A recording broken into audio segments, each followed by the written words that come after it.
I keep my goals to myself, cause whenever I share it with folks, they get a look upon their face and their memory floats to a time where their goals and the stars. What's good? We're going to get into AEW Dynamite from May the 27th, 2026. This was a pretty okay episode of Dynamite. This episode primarily focused on Kevin Knight. He basically explained his actions as to why he attacked Darby Allin and turned heel at Double or Nothing. So that was pretty good there. We got an explanation there. That was good. The matches, most of them I was not really all that invested in. So again, I like what they're doing. They are progressing some stories. Forbidden Door is in a month's time, so it is what it is. I think it's June 28th, I believe, according to the graphic. I believe that's the same day as Slammiversary, so that's interesting there. That's very, very interesting on that note, because Slammiversary is teenage version of SummerSlam, so, that's very interesting. Maybe TNA might switch the date. They might put it on like a Saturday, maybe. I think that would make the most sense, honestly. But it is what it is. All right. So we kicked the show off with Kevin Knight. So he comes out and he gets on the mic. He says, they might ask him why he did what he did on Sunday at Double or Nothing. Kevin Knight says he told Darby Allin not to let the Jet down, not to let the people down, and he blew it. Kevin Knight says, he made fun of the Sixers, how they lost to the Knicks. He says he decided that he wasn't going to trust the process anymore. Kevin Knight said he's going to take matters into his own hands, and he did what he had to do. He asked who was the last person who humbled MJF, and it was him. Kevin Knight says that he should have been in the main event, but instead he was watching it from the bench. Kevin Knight says that he took it upon himself because he's not there to take part. He's there to take over the company. Kevin Knight says he trusts Darby, and when he started in the company, Darby told him not to waste any time. So, Speedball Mike Bailey shows up. He gets an okay reaction. He's wearing a goofy outfit. He's wearing one of those Taekwondo outfits. It doesn't look good at all. It looks like big and baggy. But it is what it is, though. It could be because of Mike Bailey's physique. But Mike Bailey, he looks like he's lean, but, kind of, yeah, he's still, skinny and kind of doughy, but whatever. So Mike Bailey said that he hears what Kevin's saying, but he knows him. Speedball knows how ambitious that Kevin Knight is, and that's his best and worst quality. The reason they work so well together as a team is because they both want to be the best. But Kevin Knight is not patient. Speedball says that Kevin Knight makes mistakes, and what he did to Darby was a mistake. My bad. Speedball says that they can fix it if he apologizes and own up to it. So they both shake hands, and then Kevin Knight doesn't dap him up. He hits a clothesline, and then he pushes down Speedball, and then that was it. So that's fine. This makes perfect sense. I actually do like this. Really good stuff here. Jet Speed is no more. I like what they're doing with Kevin Knight. He's good. And I'm interested in seeing where this goes long term, because Kevin Knight has some promise, and he's very fucking good. So I do like what they're doing with Kevin Knight. I do like this. We don't know when we'll see Darby again. Darby should be gone for I'd say at least a good 3 to 4 weeks to sell this. They ended up doing, a stretcher spot at Double or Nothing, so Darby should be gone for at least a good 3 weeks, right? But we'll have to wait and see how things pan out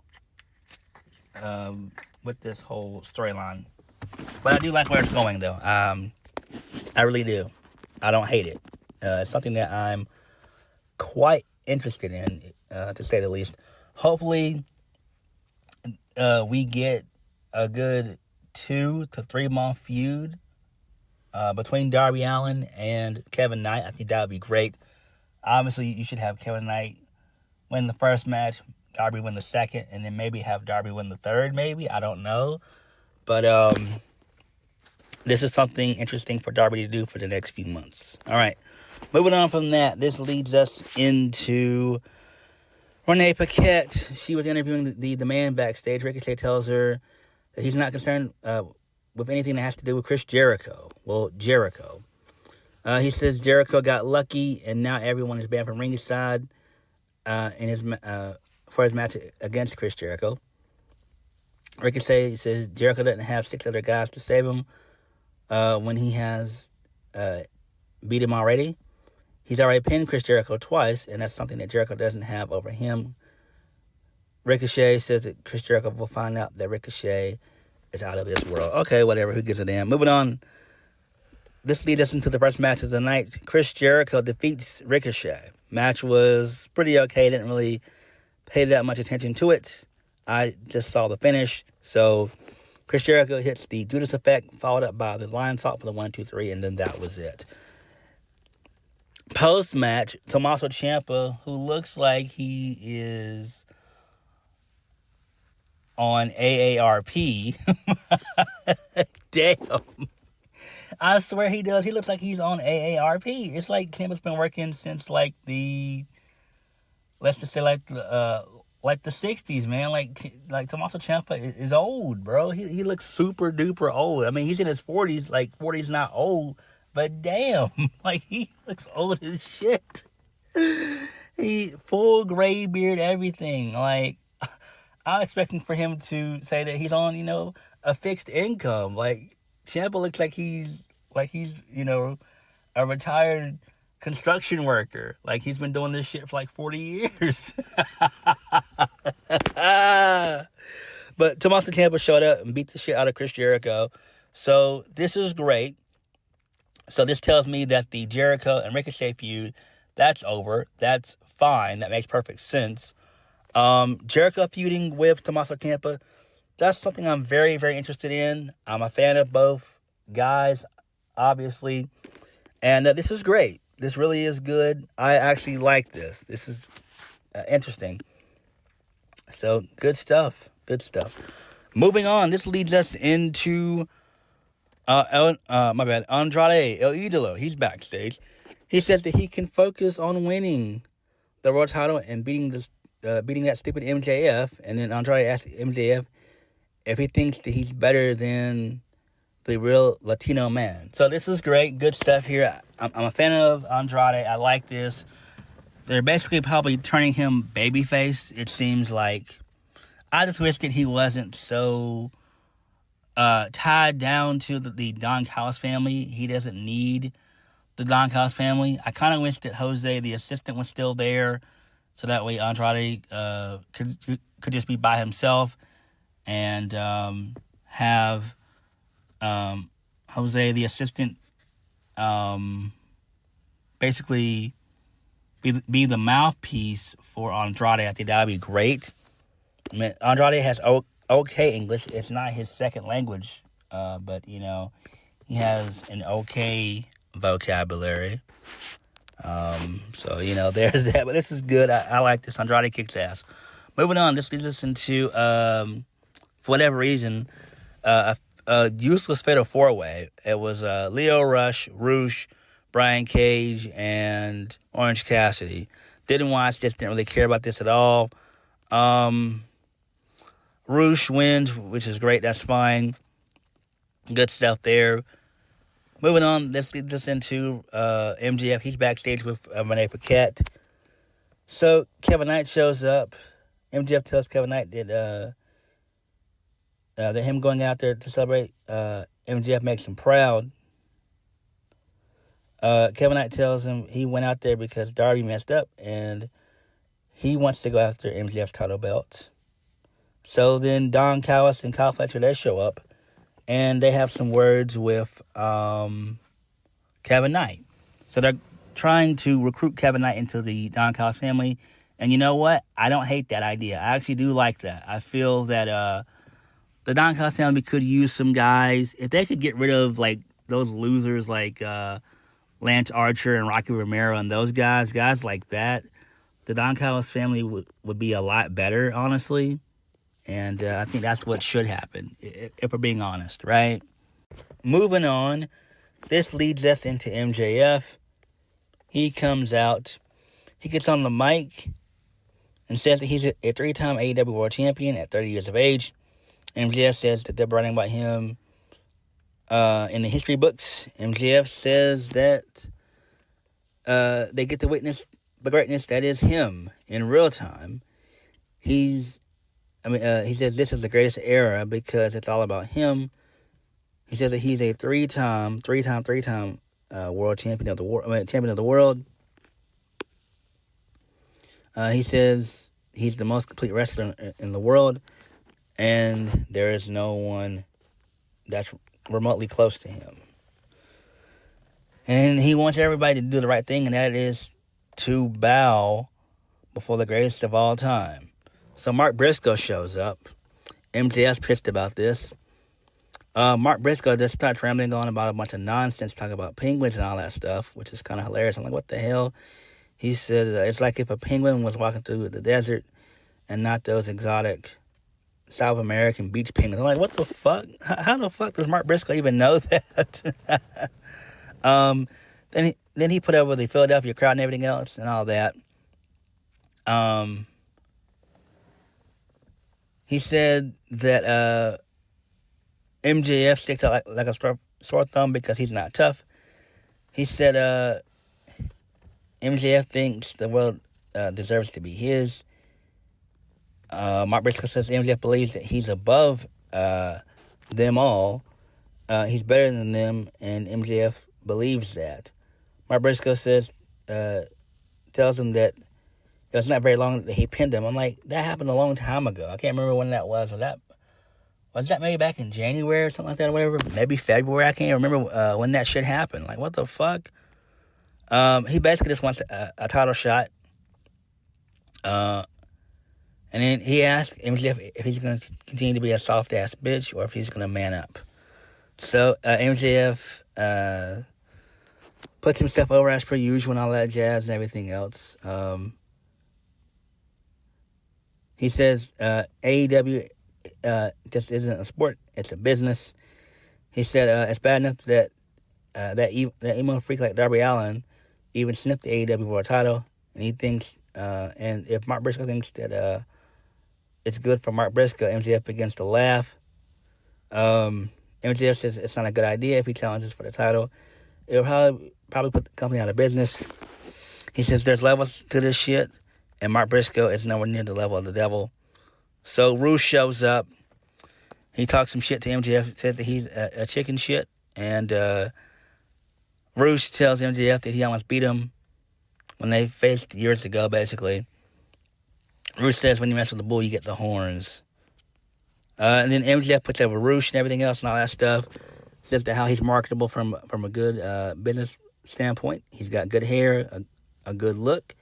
And he's got a catchphrase more marketable than the ugly piece of shit Mark Briscoe. And then MJF said that he was going to face Rush tonight, but it's not going to happen. He's going to face him next week. And then that was it. Okay, this is fine. I do like this. All right, cool. A little bit long for my liking, but we get the gist of it, right? This will probably lead to some type of maybe triple threat match at some point, more than likely. I expect for Mark Briscoe to get involved next week, obviously. Again, it's heel versus heel. Rush is a heel, basically. I mean, the crowd likes him, but he's still a heel, it seems like. But I like this. This is interesting. Cool. Moving on. Brody King defeated Claudio Castagnoli to advance in the Owen for the men. Whatever. I don't care about this shit at all. Moving on. this leads us into Edge and Christian. Christian says that FTR is sitting at home wondering what it's like, what it is that he's going to say. Christian says that FTR, without a shadow of a doubt, the toughest tag team they've ever faced. Against a match where two guys were told they would never wrestle again. Two guys who were retired and got their careers back. Christian says the FTR is in the rearview mirror, and it's time to live in the now and time to have some fun. He says they'll do something they haven't done in 25 years. He says tonight for the first time in 25 years. Those for the benefit of flash photography, and then they did a 5-second pose. I like that. Christian said he's not doing that. Edge asked him what his problem is. And then Christian wanted to know if they even made flash photography anymore. Edge says that's where he's wrong, and he goes into the ring. So he grabs a black bag. He says 20 years ago, he went to a store and bought a bunch of these for this scenario. He gets out a bag of disposable cameras, and then he hands them out to a lot of people in the audience. They take pictures, and then out of nowhere, the dogs, David Finlay and Clark Connors, they beat up and attack Edge and Christian. Well, I'm like, what the fuck? This is already dumb. This is retarded. Whatever. I don't give a fuck. Moving on, this leads us into Swerve and Prince Nana. They're on this show. Prince Nana says everyone saw what Swerve did at Double Nothing. Swerve congratulates Brody King on winning. Swerve says if it was up to him, no one would know who Brody King was in 2016. He broke him into the industry.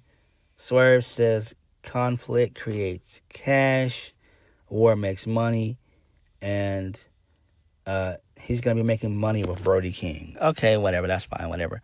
Moving on, this leads us into Ty J. She defeated a jobber. Whatever, I don't care about this at all. So, moving on from that, Mike Bailey, he challenges Kevin Knight to a match, whatever. And then main event of the evening, Mark Davis defeated Jack Perry to advance in the Owen. I don't care about this shit at all, so whatever. And then Collision came on because they're still doing, 3-hour shows, basically, so whatever. I didn't even watch that, so whatever. I don't give a damn about any of this. Again, kind of a lackluster show for the most part. I like how they let Kevin Knight explain himself and everything else, and how he gave us a pretty good explanation as to why he did what he did, so I like that. I'm interested in seeing where that goes. I don't like to see Edge and Christian versus the Dogs. I feel like that's dumb. It is what it is. They're probably just biding their time until until the New Day shows up, or Motor City Machine Guns. I imagine AEW is probably going to get the services of both those teams, both New Day and Motor City Machine Guns. So we have to wait and see how that plays out on that end. Everything else on the show, to me, was just kind of like lackluster and boring. Mercedes is still out. I don't know where she is. Toni Storm, same thing. She's out. Chris Statlander wasn't even on the show, which is kind of weird, if you're being honest. There was no star power on the show outside of MJF, really, and, Edge and Christian. Other than that, there was no other really, serious star power on the show. But it is what it is, man. But I like what they're doing with Kevin Knight, and at least they're trying to build young and new, vibrant stars. So, there's that. But what do you guys think of Dynamite? Let me know. Like, comment, subscribe. Peace.